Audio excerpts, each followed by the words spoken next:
Desde esta misma madrugada, los transportistas están llamados a la huelga indefinida que convoca la Plataforma en Defensa del Transporte. Esta tarde ha habido normalidad en las estaciones de servicio a la espera del seguimiento que tenga ese paro.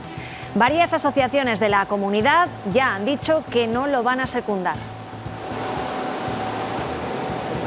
¿Qué tal? Buenas noches. Las cifras de pluriempleo vuelven a niveles de 2008. Más de medio millón de españoles combinan varios trabajos, algunos por necesidad, otros por voluntad. Lo cierto es que detrás de esos datos se encuentra la temporalidad, la parcialidad de los contratos y los salarios. Si tengo que coger dos, tengo que llegar a fin de mes, es algo básico, todos queremos vivir. Porque ahora mismo con toda la inflación y todos los gastos que hay, pues la gente no llega. La gente se va amoldando y a veces la forma de amoldarse es pues, tener 2 contratos o 3 contratos pequeños de horas. En España, 1 de cada 3 jóvenes entre 16 y 24 años estudian y trabajan a la vez. Son los conocidos como sisis y suponen ya el 8,5% del total. Además, superan ya a los ninis y aunque es una cifra esperanzadora, aún estamos lejos de otros países de nuestro entorno. Por ejemplo, en Holanda el 47% compatibilizan ambas cosas. El envejecimiento del parque automovilístico de Castilla y León, con una edad media de 14 años o superior, hace que 1 de cada 5 vehículos no pase la ITV en una primera instancia y también que hayan crecido un 88% las sanciones por llevar la ITV caducada. La montaña leonesa, con un pasado eminentemente minero, es una de las zonas que forma parte de este SIPAM, en el que viven más de 170.000 personas. Un reconocimiento internacional que abre nuevas perspectivas de futuro en los 97 municipios del territorio. Jesús y Carolina retornaron en el año 2016 a la provincia de Soria para crear el único aceite de oliva 100% soriano. Ahora ya van 3 añadas y la calidad está por encima de la cantidad. Vamos a conocer su historia. El toro Jubilo de Medinaceli, el único toro de fuego de Castilla y León, vuelve con polémica. PACMA estudia medidas legales contra el evento. El partido denuncia que el animal salió ya con la boca ensangrentada y que acabó desplomándose. Había 2.000 personas anoche en esa fiesta que está declarada de interés turístico regional.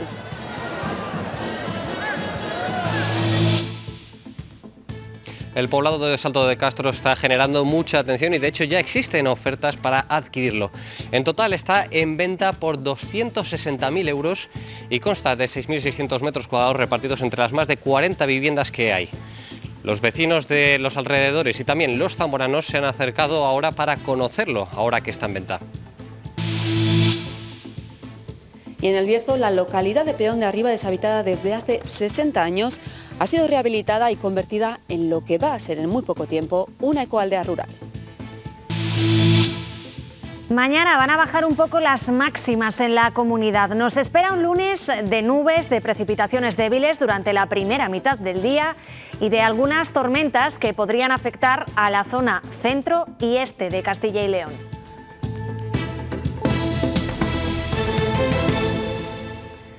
Más de medio millón de personas están pluriempleadas en España, una cifra que no se repetía en el país desde el 2008. La diferencia con ese año es que actualmente hay personas con un segundo empleo y con titulación universitaria. El 60% se encuentra en esa situación. Algunos por obligación, otros por preferencia. Lo cierto es que la temporalidad y la parcialidad de los contratos explican este repunte. Preguntamos en la calle si aceptarían un segundo empleo. Si tengo que coger dos, tengo que llegar a fin de mes, es algo básico, todos queremos vivir. Porque ahora mismo con toda la inflación y todos los gastos que hay, pues la gente no llega. Lo cierto es que el pluriempleo se ha disparado, no llegaba a cifras tan altas desde 2008. El mercado está ofreciendo pues el contrato este fijo discontinuo a tiempo parcial. Entonces, pues la gente se va amoldando y a veces la forma de amoldarse es pues tener 2 contratos o 3 contratos pequeños de horas. El otro dato que llama la atención es este. Sí que se observa una tendencia a la sobrecualificación. También ha aumentado el número de trabajadores con 2 empleos y con título universitario. Son el 60%. Esto afecta particularmente a la gente joven que estaba teniendo mucho problema para acceder al mercado laboral y ahora lo que está encontrando es un acceso pues en unas condiciones pues bastante precarias. Y preocupa que esa precariedad laboral se mantenga como ya ocurrió al salir de la anterior crisis económica. Empeoran esos indicadores y después en épocas de expansión no volvemos otra vez a los niveles de antes de las crisis económicas. Entonces hay como un inmovilismo que hace que a día de hoy más de medio millón de españoles conjuguen 2 trabajos. Y más datos. 1 de cada 3 jóvenes entre 16 y 24 años estudian y trabajan. Son los conocidos como sisis y la cifra ha superado ya la de los ninis. Aunque estamos, eso sí, bastante lejos de otros países de la OCDE, donde los jóvenes compatibilizan ambas tareas. Lidia Bartolomé. Sí, aunque es una cifra esperanzadora y ya suponen el 8,5% del total, aún estamos lejos del 17% de media de la OCDE o del 47% de Holanda. Ahora mismo en España hay cerca de 960.000 jóvenes entre 16 y 24 años que trabajan y a la vez están matriculados en estudios reglados. Son los conocidos como sisis y ya superan a los ninis, que registran la cifra más baja desde que hay datos, es decir, desde el 2005. Cada vez hay más jóvenes que trabajan y estudian a la vez. Estudio, pero también algún trabajo, así cuidar a una niña. Son el 8,5% del total. Un dato positivo, pero que hay que contextualizarlo. Hay que ser muy conscientes de que tenemos un porcentaje de sisis muy inferior al que hay en los países de nuestro entorno. La media de la OCDE nos duplica. Y esta diferencia entre países ocurre porque aquí apenas existe la cultura de emanciparse pronto. Porque los contratos que tienen son mucho más precarios y los salarios son bajos y no se puede hacer frente a lo que es el coste del alquiler. No está todavía desarrollada la mentalidad de hacerlo por querer incorporarse al mundo laboral y ver cómo es la experiencia. Por lo tanto, este repunte puede tener 2 lecturas. Por un lado, un cambio de mentalidad. Empieza a impregnarse lo que viven, lo que saben, lo que han visto en sus salidas de Erasmus. Me gusta todo el rato depender de mis padres, por ejemplo. Y por otro, que esto sea el resultado de una necesidad económica. Si tienes que conseguir dinero para poder llegar a final de mes, pues se hace. Y eso redunda en un menor rendimiento académico. Razones aparte, estos jóvenes conocidos como sisis ya superan a los que no hacen ni una cosa ni otra.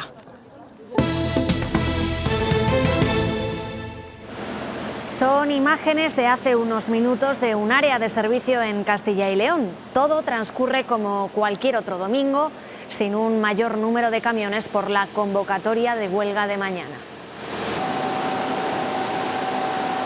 Esta madrugada comienza la huelga nacional indefinida, que a priori no va a ser muy numerosa en Castilla y León.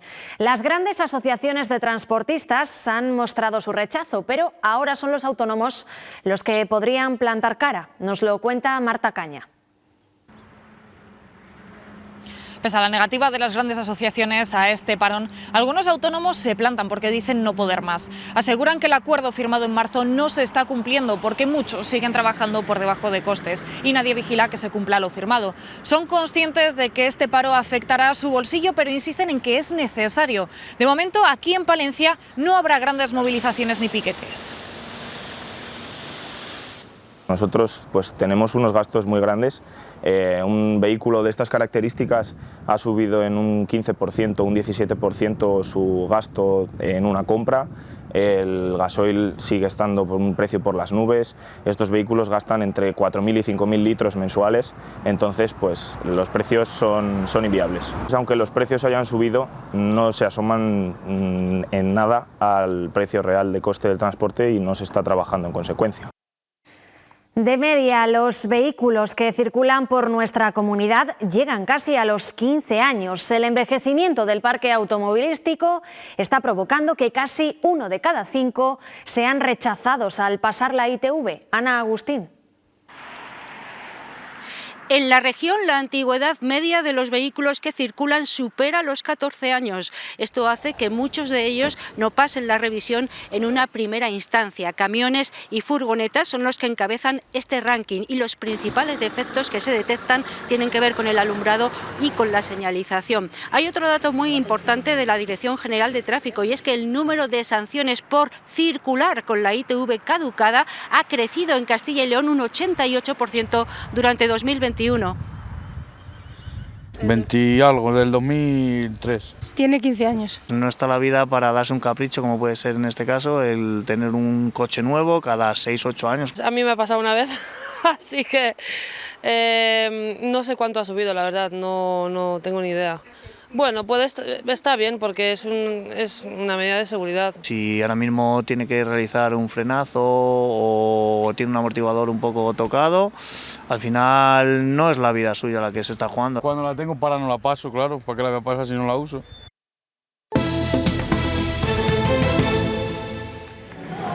Manifestación multitudinaria en Madrid para protestar por el desmantelamiento de la sanidad pública. Delegación del Gobierno cifra en 200.000 los asistentes, mientras que los convocantes aseguran haber superado las 600.000 personas. 4 columnas han partido de distintos puntos de la capital hasta confluir en la Plaza de Cibeles. ¡Sanidad! ¡Es un acto criminal! El ministro de la Presidencia, Félix Bolaños, ha estado esta mañana en Segovia, donde ha criticado allí la gestión de la sanidad en las comunidades gobernadas por el Partido Popular y ha puesto en valor la inversión que el Gobierno central ha hecho en Castilla y León. En los 5 años de gobierno de Pedro Sánchez se han aportado un 30% más de recursos para Castilla y León que en los 5 años anteriores del señor Rajoy. Y estos son números indiscutibles. Y en Ávila, un centenar de personas han marchado por el centro de la ciudad para visibilizar la diabetes.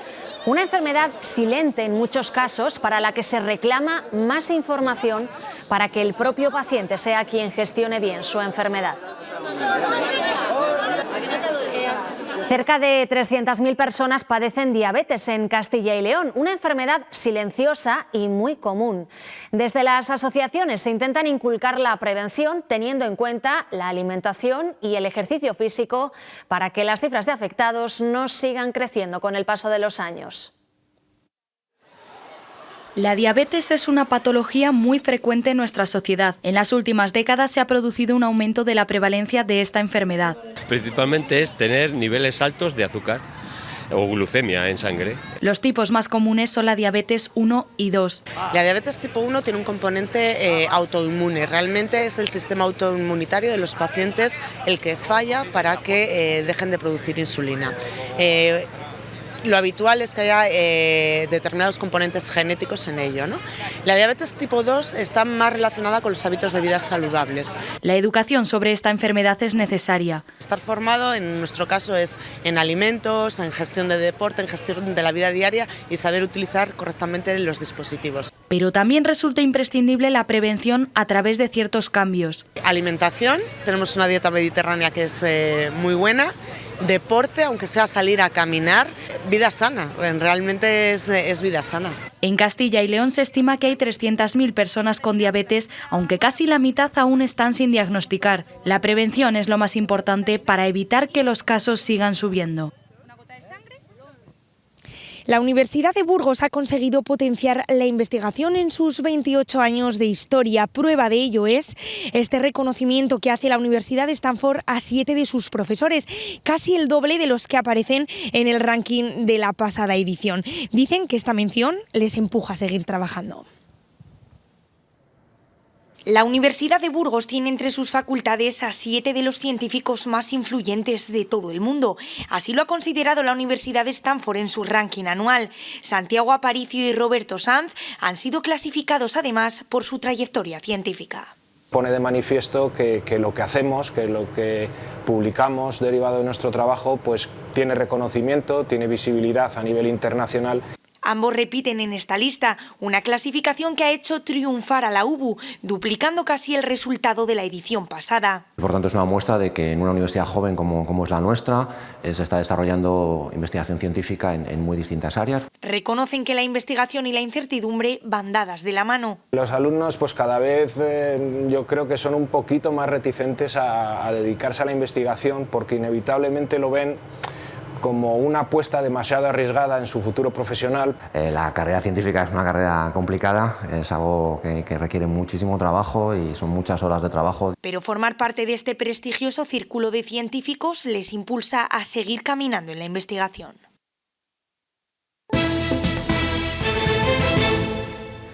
Un poblado zamorano se vende por 260.000 euros. Se llama Salto de Castro, está en el límite con Portugal y se levantó para albergar a las familias de los trabajadores que construyeron la presa cercana. Lleva 30 años abandonado, pero las ofertas no faltan, tampoco curiosos que se acercan a visitarlo. Un pueblo solitario al lado de una presa que se vende. Había que venir a conocerlo. Me pareció chulo y como soy aficionado a la bicicleta, digo, pues voy a ir a conocerlo. Ha venido una de mis hijas que ha visto en Madrid el anuncio, porque se ha hecho muchísima publicidad de lo que es vender un pueblo, y me dijo, pues mamá, quería ir a conocerlo. Un atractivo de este poblado son sus tremendas vistas que dan tanto a los arribes del Duero como a la presa. Sin embargo, vemos también vidrieras rotas, grafitis. Al estar deshabitado, si se quiere mantener el pueblo, va a ser necesario pagar más que el dinero de la venta. Costoso va a ser la rehabilitación tan grande que hay que poner para invertir en rehabilitarlo. Esta es una de las plazas principales de Salto de Castro. Situada en un alto, está presidida. Una de las cosas que más llaman la atención es su iglesia.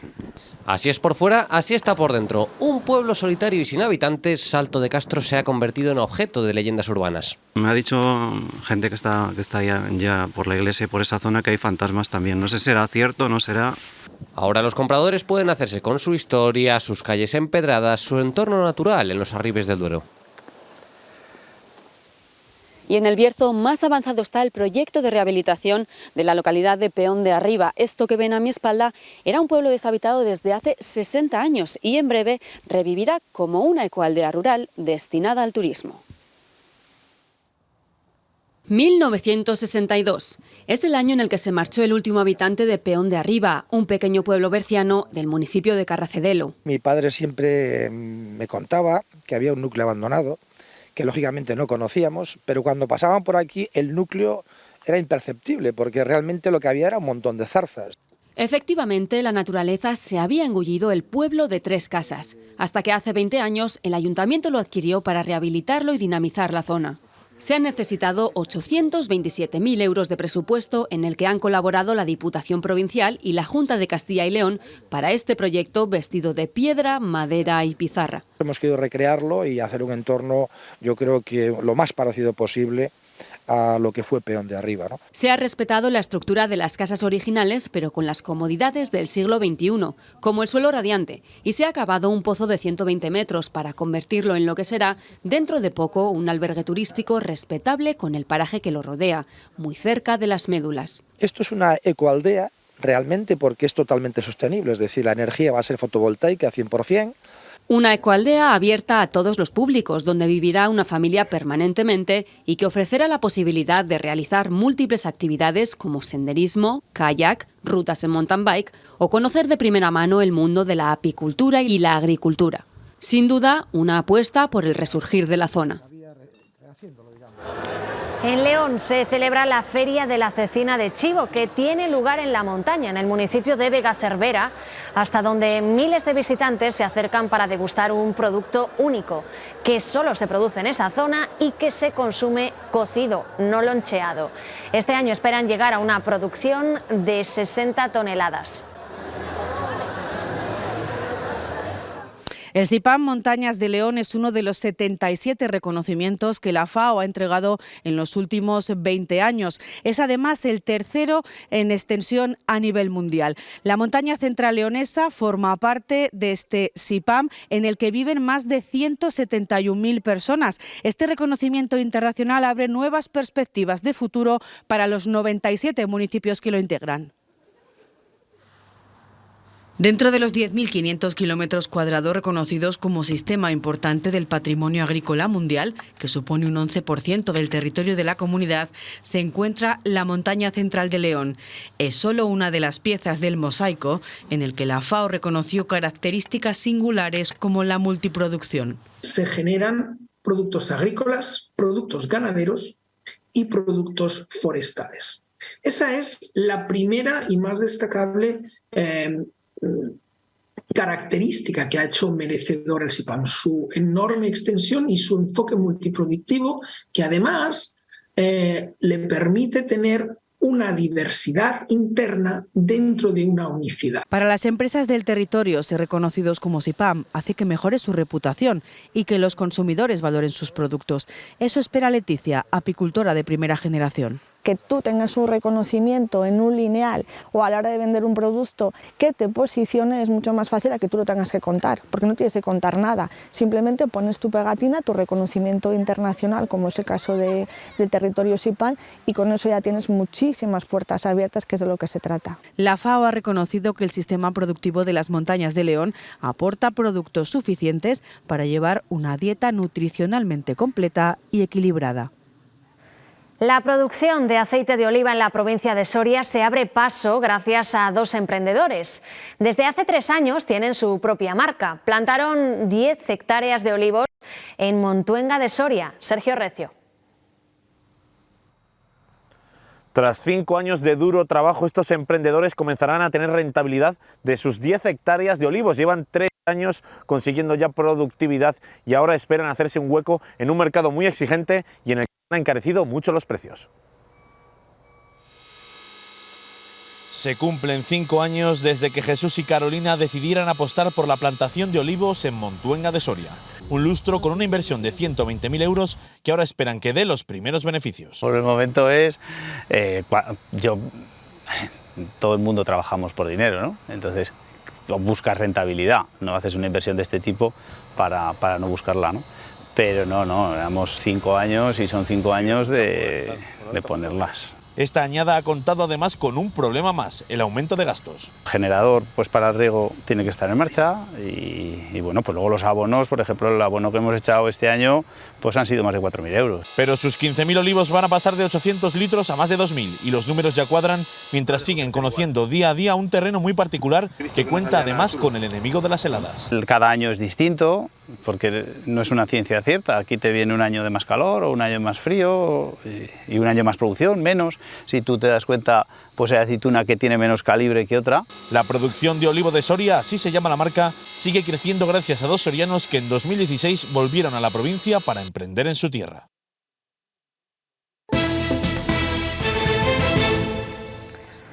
Hace 2 décadas el país entero estaba pendiente de ese flujo de combustible. Emanaba del Prestige, un petrolero con bandera liberiana que empezó a hundirse el 13 de noviembre de 2002 cerca de Finisterre por un temporal.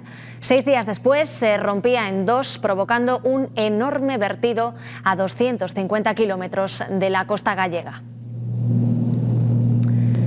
Se intentó contener la mancha, pero terminó afectando a más de 3.000 kilómetros del litoral de Galicia. Recordarán el gran movimiento ciudadano que hubo para limpiar las playas. Hemos hablado con algunos de los castellanos y leoneses que estuvieron allí ayudando. Cuando llegamos a la playa, la verdad es que era una imagen impresionante. Era ver una playa negra y un mar negro, era una capa absolutamente negra. Fue la impresión que tuvo Joaquín de Blas al llegar a la costa gallega hace 20 años. Este segoviano fue uno de los miles de voluntarios que se desplazaron para intentar limpiar las consecuencias de la catástrofe natural. Él estuvo una semana quitando chapapote de las playas. Pues era un trabajo físicamente muy exigente que se organizaba por cadenas humanas. Se transformaba como en canicas, entonces era casi un trabajo muy minucioso. Había unas postas que eran unos cubos grandes en los que íbamos llevando lo que íbamos recogiendo, bien fuera con palas o bien fuera con cubos más pequeños. 2.000 voluntarios tuvieron que ser atendidos por problemas respiratorios al limpiar el crudo. Trabajaron codo con los habitantes de la zona. Un agradecimiento absoluto de la gente de allí. Nada más que daba impotencia y ganas de llorar. Nosotros, los que nos tocó vivirlo en primera línea, pues no lo olvidamos ni lo olvidaremos nunca. Tampoco se olvidan estas rocas de la costa de Muxía, en La Coruña. 2 décadas después todavía tienen restos visibles de ese vertido, que afectó a 3.000 kilómetros de costa y a unas 200.000 aves. Solo ha sido condenado el capitán del barco por este desastre, que movilizó a la sociedad española. El coordinador general del Partido Popular insta a los varones socialistas a que fuercen la convocatoria de un Congreso Federal. Bendodo quiere que los miembros del partido se posicionen sobre la modificación del delito de sedición. Un comité federal del Partido Socialista donde ahí puedan hablar en libertad y cada partido, cada región, cada miembro del Partido Socialista que pertenece a ese comité federal pueda dar su opinión y que se vote si el Partido Socialista representado en ese comité federal está a favor o en contra del disparate que ha cometido Sánchez. Y en paralelo, el presidente del Gobierno sigue negando que la reforma de ese delito de sedición sea una concesión a Esquerra. En una entrevista para el diario La Vanguardia, ha criticado la gestión de Mariano Rajoy en el referéndum catalán. Ha afirmado que él habría activado antes el artículo 155. Yo creo que la principal lección que tenemos que extraer de todo lo sucedido en 2017 es que tendríamos que haber activado antes el artículo 155 de la Constitución y haber intervenido una situación que claramente había descarrilado. En Estados Unidos, el Partido Demócrata ha logrado retener el control del Senado tras ganar en Nevada. Queda un senador por decidir, pero aunque fuese para los republicanos, la vicepresidenta Kamala Harris dispone de un voto de calidad que desharía el empate a favor de los demócratas. El recuento del Congreso todavía no ha acabado. Este es el momento en el que una explosión sacude el centro de Estambul. Ha dejado al menos 6 muertos y más de 80 heridos. El presidente de Turquía ha confirmado que se trata de un atentado terrorista suicida, aunque por el momento se desconoce la autoría. Y en Ucrania siguen las celebraciones espontáneas por la reconquista de Jersón. El presidente Zelensky advierte que Rusia habría destruido todas las infraestructuras de la ciudad antes de abandonarla y habría dejado además enterradas minas antipersona. Los combates siguen desarrollándose en la región del Donbass, mientras Rusia reorganiza sus tropas para evitar más derrotas.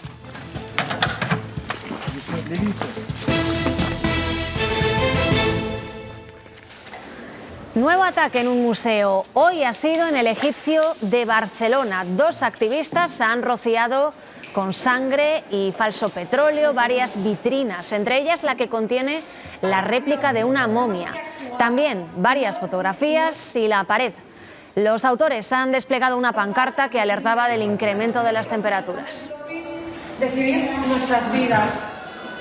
El partido animalista PACMA ha denunciado estas imágenes. La salida del toro Jubilo del cajón con la boca ensangrentada, dicen.